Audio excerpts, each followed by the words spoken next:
Ito na pala Hi siya, guys, ayan pala guys, Nalagyan nalagyan ko ko na siya ng cake, ganas. tapos yung ganas, Pero yung yung pangalawang tinapay, layer na nauna guys, na yung guys. ganas Ayan. ang nilagay ko. Ayan. Salamat sa mga Ayan umorder. guys. So, pagkatapos ko punasan yung mga tab, ayan na, pinaglalagyan ko siya ng cake. At saka yung ganas guys. Yung ganas mga guys. Ayan. Tapos siya naglagay na ako ng icing. Ayan. Pagkatapos niyan guys, nakapaglagay muna akong dalawang tab na may design sa ibabaw. Ito guys, Ayan yung dadalawa dalawa. pa lang yung may design. Ayan. Guys, tapos na siya. Tapos ayan na guys. So, natapos pala ako yan guys. Alas 2 ng madaling araw.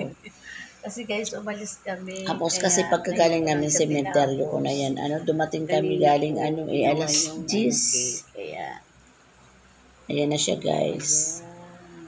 Tapos dumaan pa pala kami guys ng Inaris pagkagaling namin sa sementeryo. Kaya nagawa ko yan siya gabi na. Ayan na siya guys. Talagyan ko na ng takip.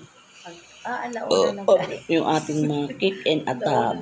Tapos, pagkatapos yun guys, ilalagay ko muna siya sa ref. Ayan. Tapos na pasok na nasa ref na siya guys. Ayan na siya guys. Tapos yung tinapay na dyan sa taas, pinagisiksik ko guys dito sa gilid ng pintuan ng ref. Ayan guys, ito yung aking Graham. Tapos yan guys yung aking Graham cheesecake. Pan-dessert namin, pa konti-konti.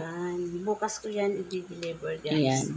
Tapos ayun yung aking tinapay guys, pinagsusok ko dyan sa gilid ng pintuan ng ref. Guys, thank you po sa mga nag-order at pina-order ni Manay. Maraming Tapos salamat ngayon guys, po. ito na, 31, di-deliver ko na siya guys.